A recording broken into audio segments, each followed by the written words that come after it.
convince the American people that illegal immigration was at its lowest during his presidency. This claim continues to be seen as a giant lie.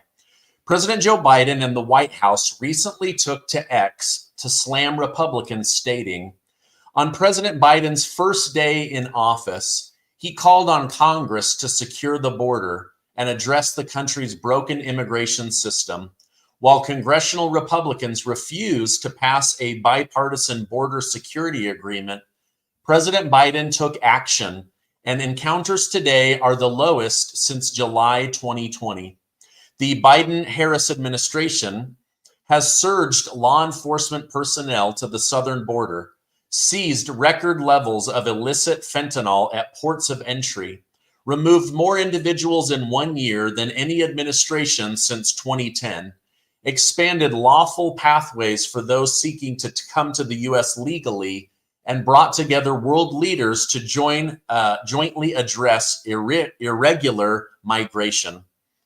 However, these claims are simply untrue and misleading at best. I believe that the Biden White House is trying to whitewash his record and put it out there so that when future generations look back on Biden, they will look at his written record as if that was history, but you and I will know the difference, that he was in fact a terrible, terrible president.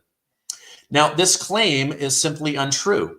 The Federation for American Immigration Reform stated, facts, Biden's open border policies invited the largest wave of illegal immigration in U.S. history, with nearly 11 million illegal crossings, plus 2 million plus gotaways. So I believe history is going to reflect that this was a terrible human and a terrible president. Now, that's a huge number of people being led into our country. And yes, I meant it when I say they are being let in. The Biden administration has only hurt America's reputation. It's shocking how little respect he seems to have for our country. With President Trump set to take office in only about 6 days, he has pledged to prioritize handling illegal immigration and border security on day one of his presidency by initiating mass deportation and reversing many of Biden's policies on legal pathways. Not only that, but President Trump has got the support of Canada and Mexico to do their part to protect America or face the consequences of massive tariffs, something neither country is prepared to deal with, nor do they want. Now, after missing President Jimmy Carter's funeral last week, former First Lady Michelle Obama now plans to skip Donald Trump's inauguration on Monday. While speaking to the Associated Press, the office of Barack and Michelle Obama stated, former President Barack Obama is confirmed to attend the 60th inauguration ceremonies. Former First Lady Michelle Obama will not attend the upcoming inauguration. So what's going on with her? Why is she skipping important funerals? Why is she skipping the inauguration? Look, I know she wants nothing to do with politics, but this does come off as disrespectful. She was able to campaign for Kamala Harris, so I don't see why she couldn't come to a funeral. But lest I sound like a hypocrite, Donald Trump himself did skip Biden's inauguration. However, Michelle Obama is famously quoted as saying, when they go low, we go high. But I guess she forgot her own famous quote. What do you guys think about her skipping out? Does that seem petty? Do you think that she's dealing with health issues? I know I've seen other YouTubers putting out that there are rumors that their marriage is in a bad place. I don't want to perpetuate that because I don't know if it's true or not. But as of right now, Michelle Obama is not attending President Trump's inauguration. After California's devastating wildfires left much of the state in ashes, Governor Gavin Newsom has unveiled a new plan to rebuild Los Angeles. This new plan, named Reimagining LA 2.0, aims to focus on modernizing and strengthening the city in preparation for the 2028 Olympics and the 2026 FIFA World Cup. Now, it's not even been a week, and they're already reimagining Los Angeles, almost like they already had this plan in place. And now Gavin Newsom has made it illegal for people in the area to sell their properties. Something isn't right. In a recent interview with CBS News, Gavin Newsom stated, "We're just starting to lay it out. While we're still fighting these fires, we're already talking to city leaders, civic leaders, business leaders, nonprofits, and labor leaders. We're beginning to organize how we can bring together individuals in philanthropy for recovery, how we can organize the region, and how we can seek federal assistance, not only for the Olympics, but also for recovery efforts. We're working to galvanize the community, engaging those who love this region to develop a mindset that addresses this tragedy at scale. That means responding efficiently, as with the executive order I mentioned, by focusing on time-sensitive project delivery, addressing building codes, resolving permit issues, and moving forward with resilience mindset."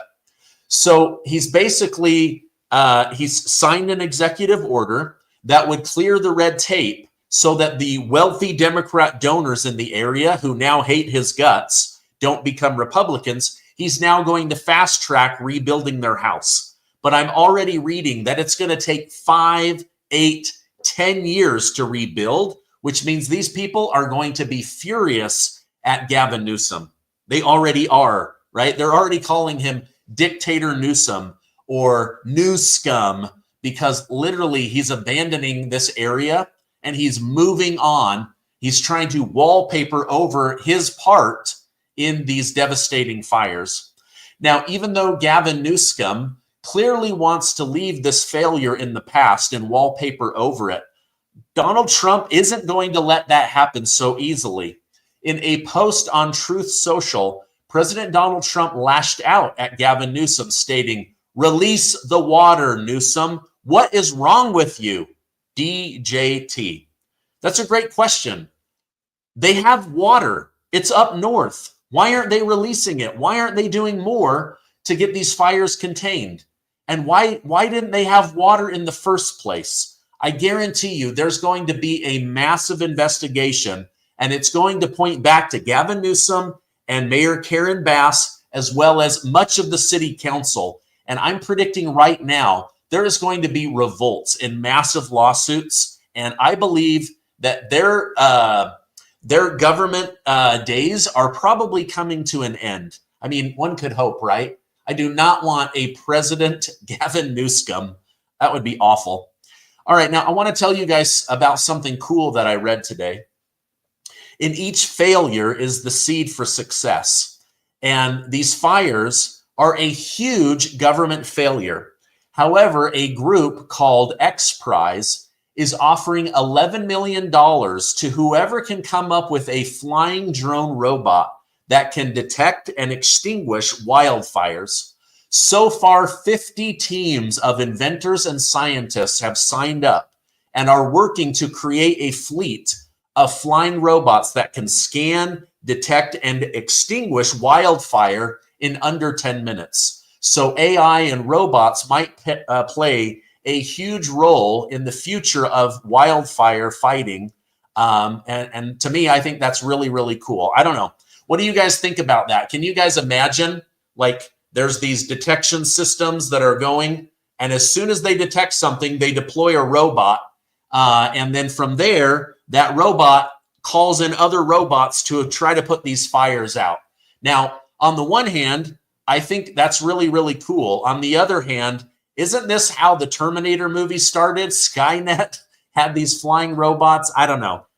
The future is bright, but it's also terrifying if you really think about it. Anyway, something kind of cool that I thought I would share with you. Now, as officials continue to investigate the cause of the LA fires, some have speculated foul play. For instance, Gateway Pundit previously reported that the recent wildfires in California have sparked conspiracy theories, with some claiming the fires were deliberately set to push forward the United Nations Agenda 2030 and promote the creation of a smart city on the West Coast. It focuses on creating a more sustainable, equitable, and prosperous world by promoting efforts in areas such as health, education, gender equality, clean energy, and environmental protection. USA Today has reported that more than 12,000 structures were burned. This is homes, businesses, schools, churches. A total of 40,330 acres of California have been burned to a crisp. However, that's not the only conspiracy theory circulating online and on TV. MSNBC host Joy Reid claimed that billionaires are using the massive wildfires of LA to push out minorities. Reid stated the people losing the most in Los Angeles County aren't the rich, faded celebrities of Hollywood. It's the middle-class homeowner in places like Altadena, where a historic and stable Black neighborhood has been all but wiped out. Now, they claim to drive out brown and Black people so that Asian and white people can sneak in and take over. So basically apartheid. And she says that this has already been done in the state of Texas. And they will control enough electoral votes if they control California to never have to worry about another presidential election. Now, the billionaires, know that they cannot take California without destroying San Francisco and Hollywood, so that this is their plan. Now, I don't believe any of this for a minute. Is there anything that Joy Reid talks about that she doesn't try to magically connect to racism? I mean, there were wealthy Black people that had their homes destroyed. There were poor Black people, middle-class Black people. This fire did not discriminate whether you were white, Black, Cuban, or Asian. It doesn't see race. It literally just consumes anything in its path. But leave it to Joy Reid to turn this into a racial equity news story. All right, now, President Trump has proposed the establishment of the External Revenue Service, an agency tasked with collecting tariffs, duties, and other fees from foreign sources. This initiative aims to focus the revenue generation from domestic taxation due to international trade. Now, according to recent announcements, Trump envisions tariffs starting at a minimum of 10%, with the potential to increase significantly to 50% or more on imports. The primary goal would be to reduce the tax burden on American citizens by leveraging tariffs. He went on to say that for far too long, the government has abused American taxpayers while allowing international interest to take advantage of America. So basically, he's going to try to, over time, increase the external revenue service while decreasing the internal revenue service. In other words, he wants to lower taxes while forcing international groups to pay more in order to do business with the United States of America. Now, let me know over in the comments, do you think that this is a good idea? Is this a bad idea? I think it's interesting. I personally would love to pay less taxes and would like it to be a little bit more difficult for foreign companies to do business in the United States. Also, by lowering taxes, it's going to bring lots of money back to the United States, because right now there's a lot of corporations, American corporations, that are hiding money in the Bahamas. They're hiding money in Central America, South America, Ireland, and all of that money needs to come back home. And I believe that Trump and his top economists are going to lay out a great way for that to happen. But until that happens, you have to know that the US dollar is going to always be under attack, and inflation will always be attacking your money as long as government overspending is a thing. And as of right now, I don't see any reduction. Now, I'm hoping that Elon Musk and Vivek Ramaswamy can get in there and lower the budget by about $2 trillion. But even external threats like the BRICS nation want to overthrow the US dollar. So that's just a reality we all have to live with.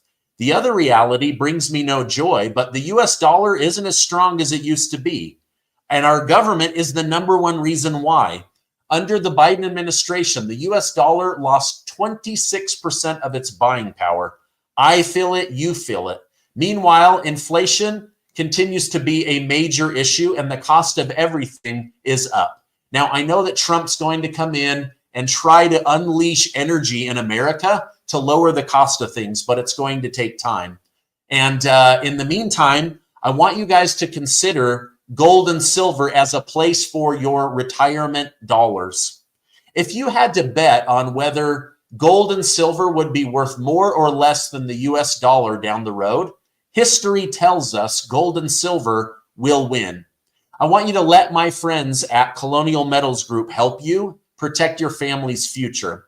Their level of professionalism and their ability to listen is second to none. They will help you understand the power of gold and silver. Now, maybe you're just getting started, or maybe you have an existing 401k or IRA that you want to protect, or maybe mom and dad have tasked you with protecting the family wealth. Colonial Metals Group can help, and they've put together a special offer for my audience. Click now in the description down below or call the 800 number and receive a safe and up to $7,500 in free silver. That's colonialmetalsgroup.com/Stephen-Gardner or call 800-807-2143. I'm a big believer in gold and silver. Check that out today. All right, now in a new bombshell report, Special Counsel Jack Smith insists that Donald Trump would have been convicted by a court of law on his conspiracy to defraud the United States of America if he didn't become the president of America. Now, the report states the through line of all of Mr. Trump's criminal efforts was deceit, knowingly false claims of election fraud, and the evidence shows that Mr. Trump used these lies as a weapon to defeat a federal government function foundational to the United States democratic process. Now, in a post on Truth Social, Donald Trump defended himself by stating, deranged Jack Smith was unable to successfully prosecute the political opponent of his boss, crooked Joe Biden. So he ends up writing yet another report based on information that the Unselect Committee of Political Hacks and Thugs illegally destroyed and deleted because it showed how totally innocent I was and how completely guilty Nancy Pelosi and others were. To show how desperate deranged Jack Smith is, he released his fake finding at 1 a.m. in the morning. Didn't he say that the Unselect Committee illegally destroyed and completely deleted all the evidence? Make America great again. Now, what do you guys think? Isn't this just Jack Smith taking one last stab at Donald Trump before he's inaugurated president? And we know for a fact the J6 committee destroyed evidence. They don't even try to defend themselves against this. And even today, they were trying to catch Pam Bondi, the future attorney general, by saying, hey, aren't you going to go after Liz Cheney? Aren't you going to go after Jack Smith? To which she said, nobody's told me to do that. I'm going to follow the facts. If somebody broke the law, we're going to go after them. If they didn't break the law, then we're going to leave it alone. But she confirmed on national TV, Donald Trump has not asked me to go after any of these people. So if they do end up going after them, it's because they believe that they are guilty of something and that they need to be pursued with legal recourse. All right, now let me see what this super chat says. What do you know about Steve Bannon hating on Elon Musk so much? Great question, Gen Xer. The only thing that I can figure out is Elon Musk believes that these H-1B visas should be allowed to bring in educated, talented, skilled foreign workers to work here in the United States. And Steve Bannon says, no, no, no, no, no. Before we bring in any foreigner for any position with any level of skill, we should go to the American populace and they should have the first right. To which Elon Musk came back and said, well, I disagree, but it should cost significantly more money to bring in a foreign worker than to hire a domestic American citizen. So the two are going back and forth. I don't really understand the full extent of it, because Steve Bannon basically said that his goal was to destroy Elon Musk. But then at the same time, Steve Bannon says we need Doge in order to clean up the government. So I don't know if it's just the media making a mountain out of a molehill, but I do know that there's some bad blood. But guess what? This is where good ideas come out, is when good ideas clash against each other. It usually sharpens the knife and we end up with a better idea. So I think what should happen, this is just Stephen Gardner's opinion, is I believe Elon Musk and Steve Bannon should sit down together and they should talk. They should have a debate, an actual conversation. Instead of fighting each other on the war room and on Twitter, they should just sit down together and have a conversation with one focus. How do your ideas and my ideas make America better? That's what I think they should do. And ultimately, I think they will do that. But I hope that answers your question. All right, listen to this. I think some of us have been feeling this, but now a prime minister in Europe has called Zelensky to the carpet. All right, in international news, Slovak Prime Minister Robert Fico has accused Ukrainian President Volodymyr Zelensky of begging and blackmailing other nations for money, suggesting that President Zelensky is using the suspension of Russian gas transit as leverage to secure more aid from Europe. Now, the tension between the two leaders has deepened since President Zelensky chose not to renew a crucial gas transit agreement with the country of Russia, which was set to expire at the end of 2024. Prime Minister Fico, who previously held a controversial meeting with Russian President Vladimir Putin, argues that Zelensky's decision not only damages Slovakia's economy, but also threatens Europe's energy security. Now, last month, Prime Minister Fico remarked, Ukraine will not receive an invitation to NATO. Russia will never leave Crimea or the territory it controls. Whoever does not know the Russian soul should forget about defeating it. So basically, he's saying, you're screwing over Europe by not allowing us affordable gas and natural gas.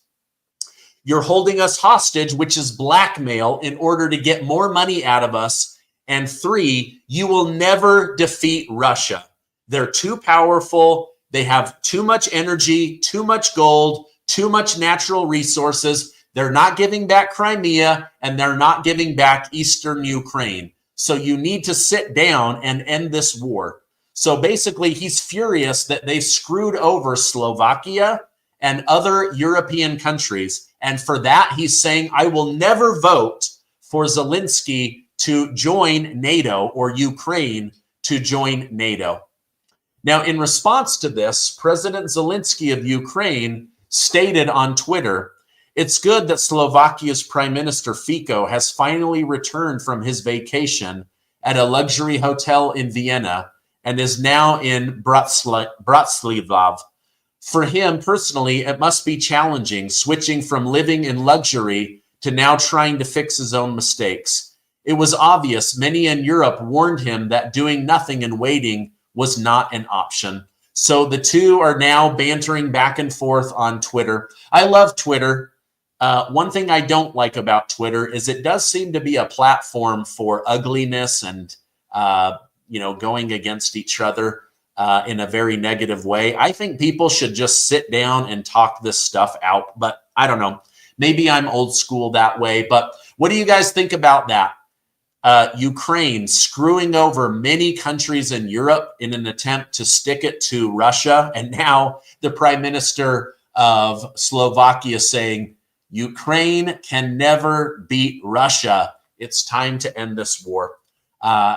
Fico is pronounced Fitzo. Thank you for that. I apologize. I don't speak Slovakia or whatever the language is over there. But anyway.